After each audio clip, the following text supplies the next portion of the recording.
O tema dessa mensagem, né, é o remanescente, o chamado para reconstruir, mas antes eu gostaria de dar um pano de fundo para que a gente pudesse entender o que foi destruído, o que precisa ser reconstruído, qual momento da história que era. Então, um pouquinho antes da gente abrir a Bíblia, eu gostaria de dizer algumas coisas aqui. Antes de Neemias, o povo de Israel é levado cativo para a Babilônia. Desde o princípio, o Senhor ordena bênção na obediência e maldição na desobediência. Desde sempre. E o povo ser levado cativo para a Babilônia, esse período de exílio, serviu como uma disciplina do Senhor devido a uma desobediência do seu povo. Mas que desobediência é essa? Isso já foi profetizado pelo profeta Jeremias em Jeremias 25, 11. Mas eu não vou abrir agora. Eu vou deixar para depois. Então, vamos lá. Qual foi essa desobediência? Por que o povo foi levado cativo para a Babilônia? Eu gostaria que você abrisse comigo primeiro em Crônicas, 2 Crônicas 36. Hoje a gente vai abrir bastante Bíblia, tá? Fica esperto aí.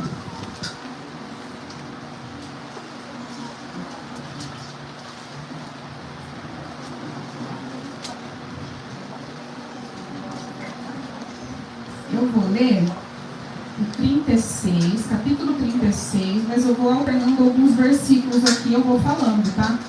Eu vou no 14, depois no 16, 18, para a gente entender aqui o contexto do plano de fundo aqui desse livro.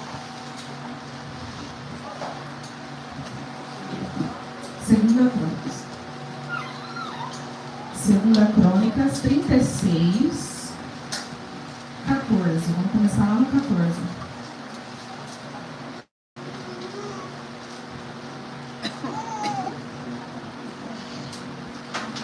Amém? Misericórdia?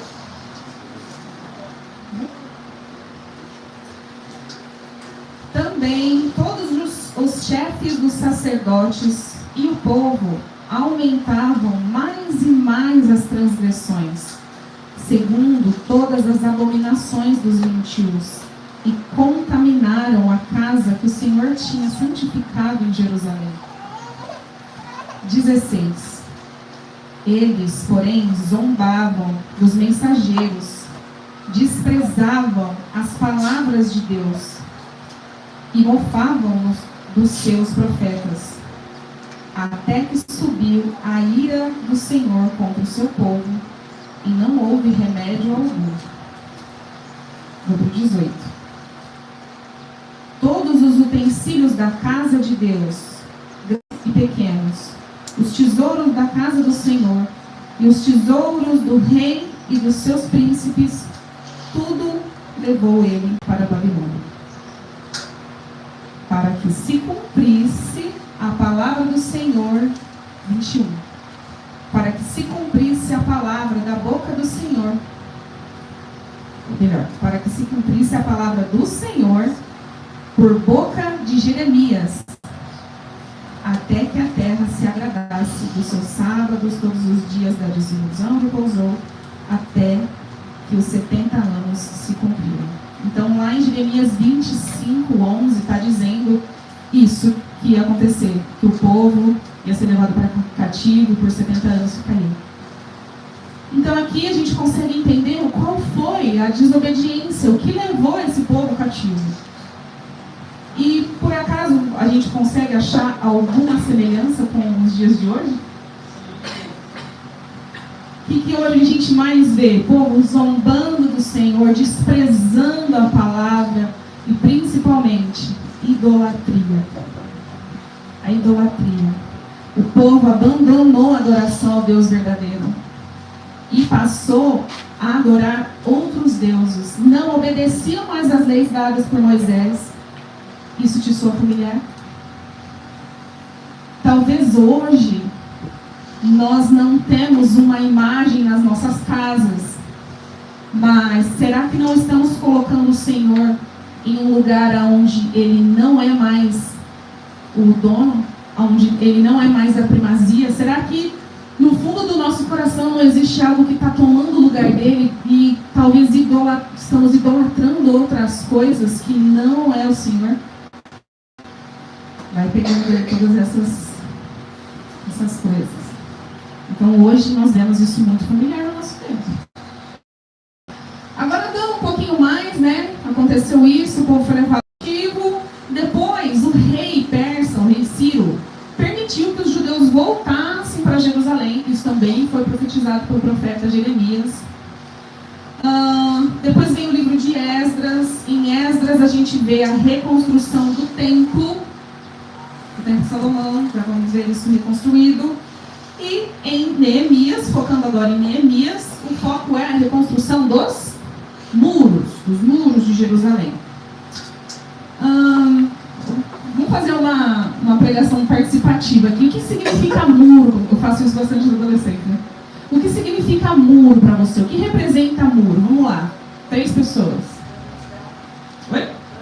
Proteção, segurança, barreira, limite. Muito bom. É isso. Uma cidade sem muros era uma cidade desprotegida. E na época, na região onde estavam ali, né, o estado dos muros era visto como uma força dos deuses. Então uma cidade que não tinha muro se dizia o quê? O que estavam se passando quando via uma cidade construída, porém sem muros? Sem Deus. Era uma condição que levava as pessoas a desprezarem, principalmente os vizinhos, a desprezarem o Deus verdadeiro. Então, agora nós entramos, fiz aqui um pequeno pano de fundo para a gente entender onde estamos na história. E entendemos que essa cidade estava desprotegida. Essa cidade estava... as pessoas não estavam valorizando ela porque pela sua imagem se dizia: essa cidade está sem uma proteção, essa cidade está sem um Deus, essa cidade não está segura. E agora a gente entra realmente no livro de Neemias. Vamos lá? Vamos abrir comigo. Neemias.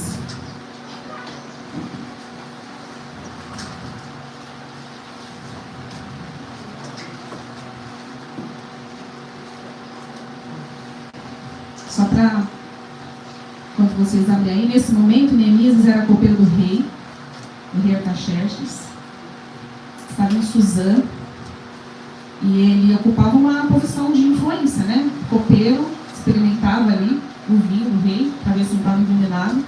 Então ele era uma pessoa de muita confiança do rei.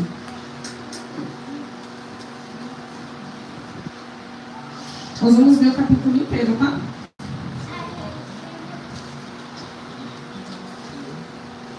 Amém? Neemias ora por Jerusalém.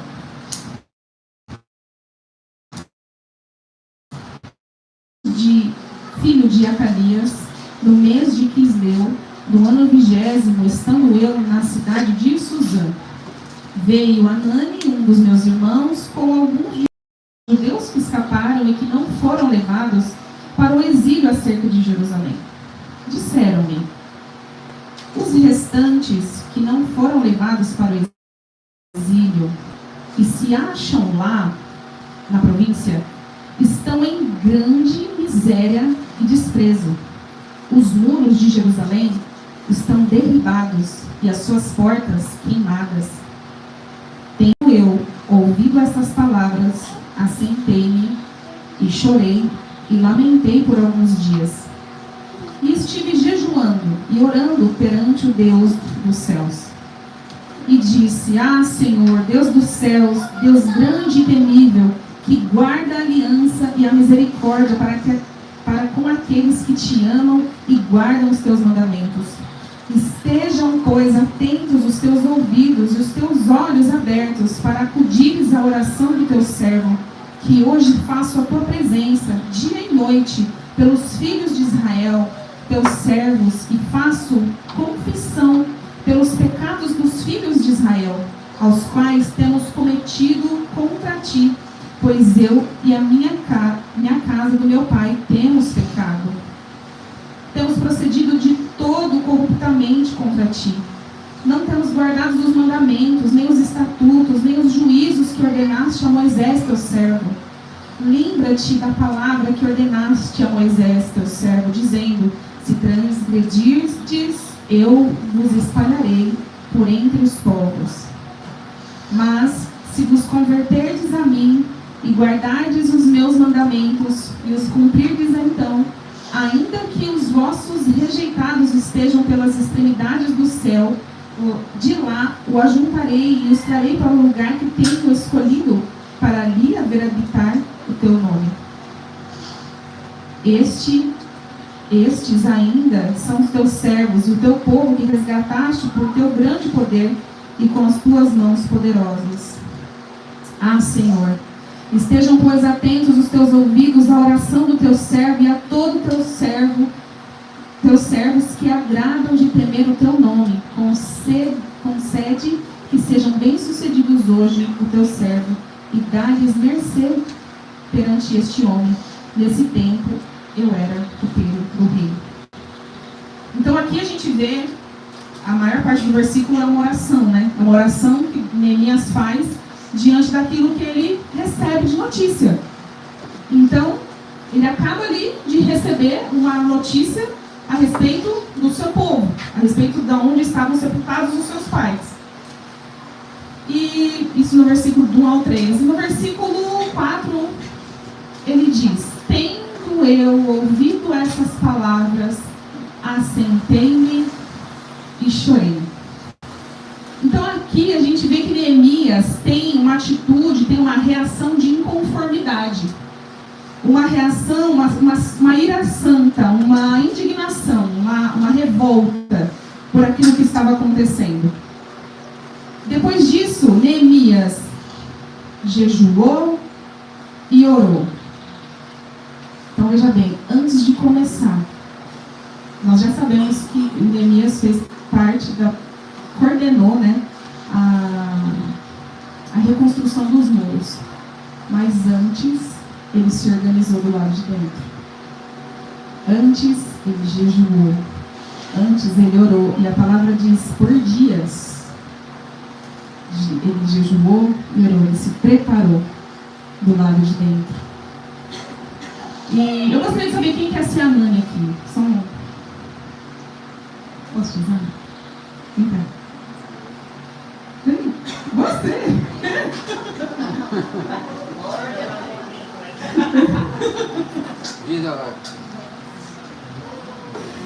Então assim, eu vou ser Neemias e vai ser a Nani, tá? Então imagina só, estamos lá, estava eu, copeiro do rei, fazendo as minhas funções no palácio, e de repente chega a Nani e eu faço uma pergunta para ele. E aí, Nani, como que está o povo lá em Jerusalém? Você sabe como é que está?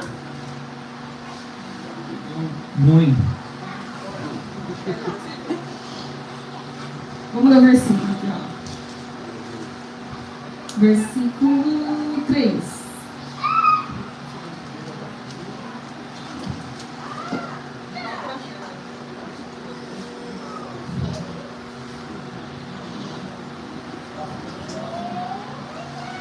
Disseram.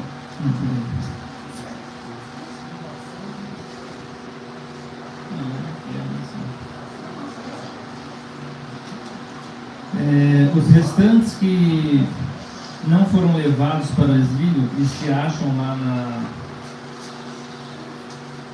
na província estão em grande miséria e desprezo. Os muros de Jerusalém estão derribados e as suas portas queimadas. Tá, agora vamos fazer de novo. Lembrou? Você sabe o que você vai falar? Então tá. E aí, Nani, como que tá lá? Vocês têm notícia? notícia? Sabe como que está o pessoal? O que está acontecendo lá em Jerusalém? Aqueles que ficaram, que não foram exilados, estão passando por bastante dificuldade, os muros de Jerusalém foram derrubados, estão passando dificuldade. Agora cena 1. Nossa, hein? Chato, né? Que pena, né? Que está acontecendo tudo isso lá. Bom, ainda bem que a gente não está lá, né? Então, pelo menos a nossa tá salva. Estamos aqui, copeiro do rei, experimentando um vinhozinho todo dia, né? Então, bom, quem sabe, né? Alguém não se levanta lá e dá um jeito, né? Ajuda. Obrigado, Janane. Obrigado pela informação. Pode sentar. Hoje, isso facilmente aconteceria. A gente recebe uma informação, talvez, dá um exemplo. Viajamos, encontramos parentes que vemos pouco. E aí, como é que tá fulano? Tem notícia? Como é que foi, né? Como é que tá a vida? Faz tempo que a gente não se vê. Ah, fulano tá bem, mas ciclano, eu vou falar, viu? Passou por isso, passou por aquilo, passou por aquilo. Nossa, que difícil, né? Puxa vida, que situação chata, né? Ah, mas vai melhorar. Ou, quem sabe fulano não ajuda, né? Mas com Neemias não foi assim. Neemias recebeu essa informação, se assentou e chorou. Durante dias, orou e jejuou.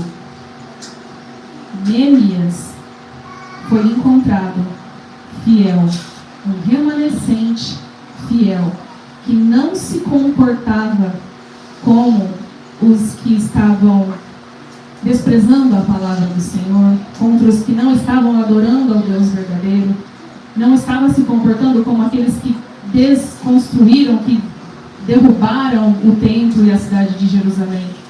Neemias se posicionou de forma diferente. E interessante que a tristeza, a revolta, a indignação de Neemias não ficou só com ele, a ponto do rei perceber isso. Aqui no versículo 8, se não me engano, não.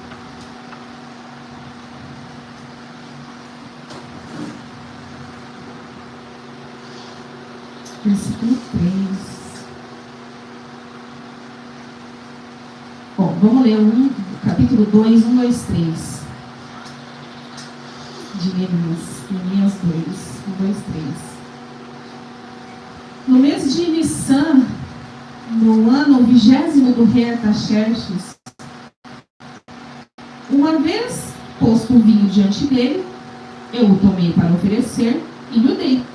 Ora, eu nunca antes estivera triste diante dele. O rei me disse: por que estás triste o teu rosto, se não está doente? Tem de ser tristeza do coração. Então temi sobremaneira. A tristeza de Neemias caiu no seu semblante. Em outra versão, acho que diz que ele ficou 4 meses assim, se não me engano. Esse versículo que eu li foi o 1, 2, 3 do capítulo 2 de Neemias. Caiu no seu semblante sobremaneira que ele não consegue nem disfarçar. Tanto que quando vai ali servir, fazer o seu serviço, né, de servir o vinho ao rei, o rei percebe e diz: mas você não está doente, por que você está assim? Só pode ser tristeza. E aí ele diz: eu temi sobremaneira, eu temi.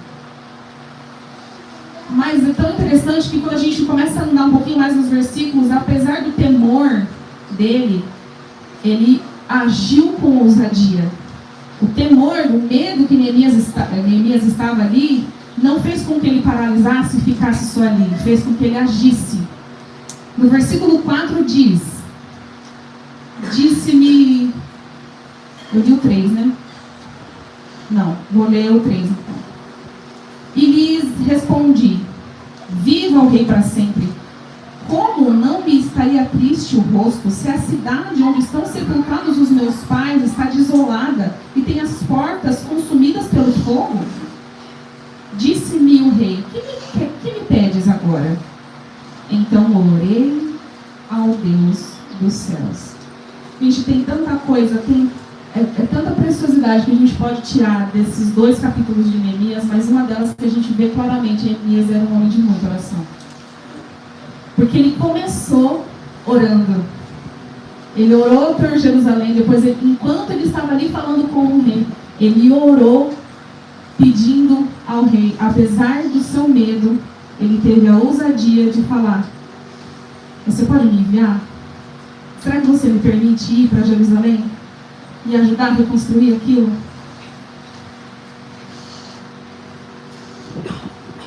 Então, ele consegue. Ele pede ao rei que o envie para a reedificação dos muros e consegue. E consegue por quê? No versículo 8 vai dizer: porque o Senhor estava com ele. Vamos ler lá? Versículo 8 do capítulo 2. Bem no finzinho do versículo.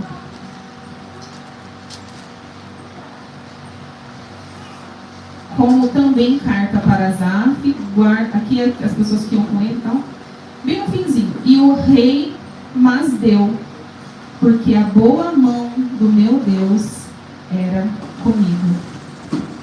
Ele conseguiu, apesar do seu medo, apesar de temer, apesar da sua tristeza, não fez com que ele se paralisasse, mas fez com que ele avançasse. E ele conseguiu o favor do rei para reconstruir os muros de Jerusalém.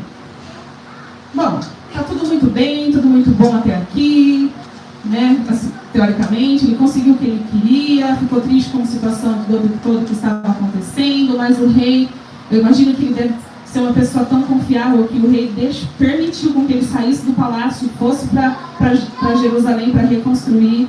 Eu creio que era um homem muito temente a Deus e de muita confiança do rei para liberar ele para esse serviço. Mas algo acontece aí. A oposição se levanta. E aqui eu queria deixar um adendo para nós aqui. Quando nós nos levantamos para cumprir as obras do Senhor, quando estamos trabalhando para Deus, a oposição e as guerras espirituais vão acontecer.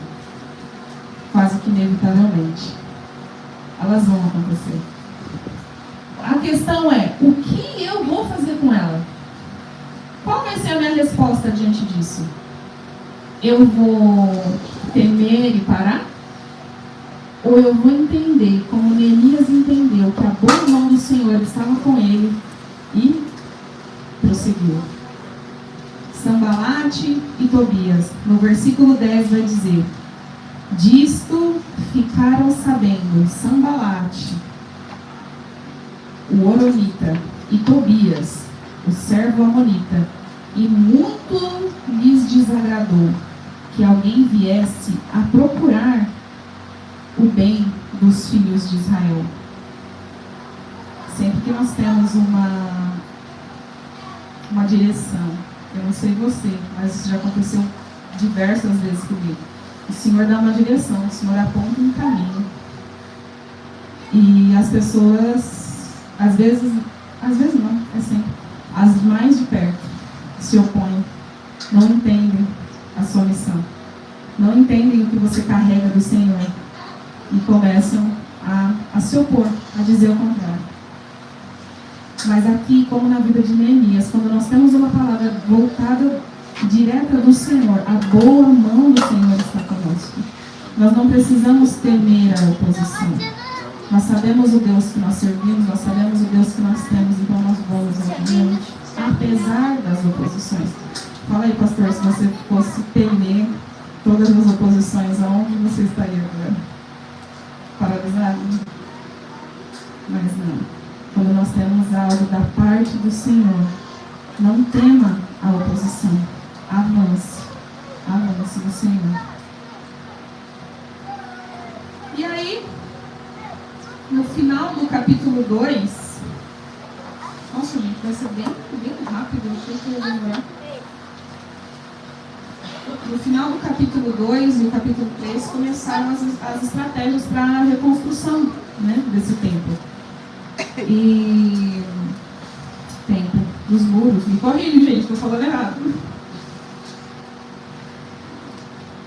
Mas enquanto eu estava preparando aqui essa palavra, algo assim veio no meu coração que eu fiquei. A chave está aqui. Que está, deixa eu ver onde.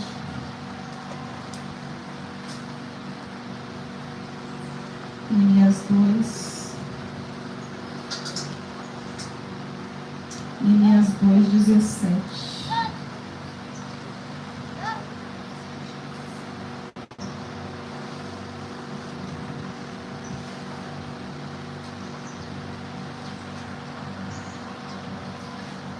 Então lhes disse: estáis vendo a miséria em que estamos? Jerusalém assolada e as suas portas queimadas. Vinde, pois, reedifiquemos os muros de Jerusalém e deixemos de ser opróbrio. E lhes declarei como a boa mão do Senhor, meu Deus, estivera comigo, e também as palavras que o rei me falara. Então disseram: disponhamo-nos e edifiquemos. E fortaleceram as mãos para a boa obra. Vou ler de novo. Então disseram: disponhamo-nos e edifiquemo-nos. E fortaleceram as mãos para a boa obra. Acontece que tudo isso aconteceu mais ou menos no ano 446 a.C. O Senhor levanta ali um visionário, o Senhor levanta um remanescente. E em toda geração o Senhor tem um remanescente fiel, que vai entender que aquilo que foi perdido precisa ser reconstruído. Neemias, humilde diante do rei, competente, influente, habilidoso, um líder extraordinário, um homem ousado, um homem de oração, um homem que não foi egoísta. Ele pensou na sua geração passada e ele pensou na geração futura. Estava tudo muito bem com ele. Ele poderia deixar essa história muito bem quieta. Mas ele atendeu ao chamado. Cadê aquela imagem dele?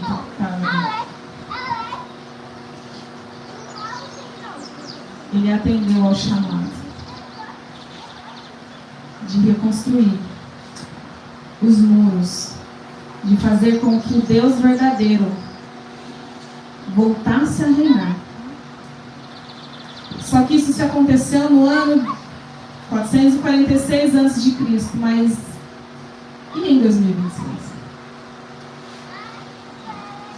O Senhor não precisa de mim, não precisa de você.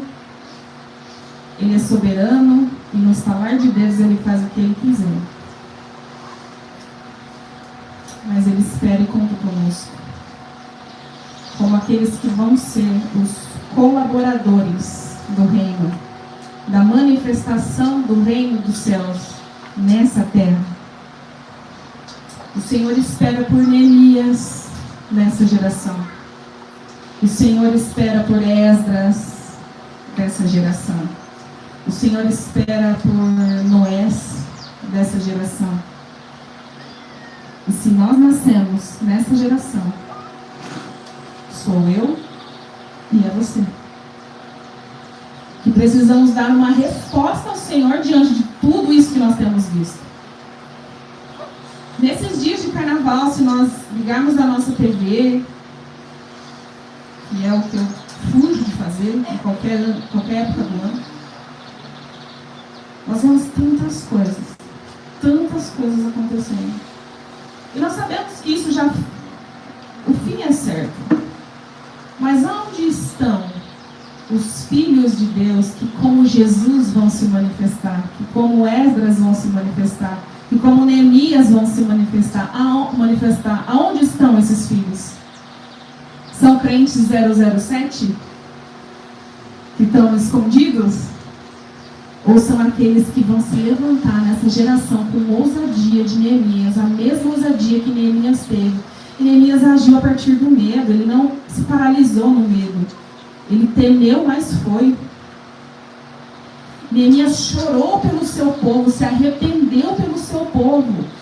Tem uma parte do texto aqui que fala que ele ora e pede perdão por si e pelos seus.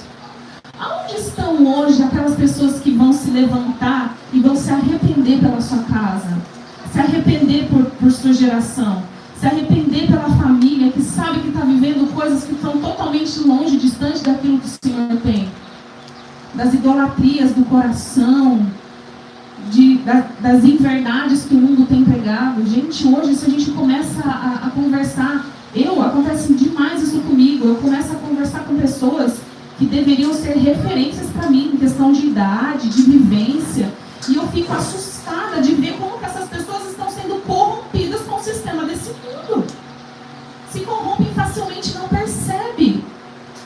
Adultos, pessoas talvez que teriam idade para ser meus avós. Mas por quê? Deixaram o Deus verdadeiro. Deixaram que as outras coisas, o sistema desse mundo dominasse o coração. E aí, que se alguém não se levantar, se o remanescente fiel não se levantar, basta, sabe o quê? Basta essa geração ficar quieta. Basta essa geração ficar calada. E a próxima não vai saber quem é o Senhor. E aqui eu queria deixar para nós como igreja esse chamado para ser esse remanescente, para ser esse Neemias nesse tempo. Ontem, o G saiu um pouquinho com as crianças para tomar um sorvete e eles voltaram assustados de tudo que viram num curto espaço de tempo do que já tem acontecido nesses dias. Só que sabe o que acontece? Muitas vezes a gente faz o quê? É assim mesmo, viu? É normal. Deixa eu falar uma coisa. É comum, mas não é normal. É comum, se vê muito, mas não é normal. E nós, no nosso tempo? Nós vamos fazer o quê? Com essas crianças que o Senhor tem nos confiado, com os adolescentes que o Senhor tem nos confiado, com as pessoas que nós lidamos no nosso dia a dia, no nosso trabalho. O que nós vamos fazer? É normal, é assim mesmo. Ou nós vamos nos levantar com ousadia, igual Neemias, e falar: Senhor, eis-me aqui.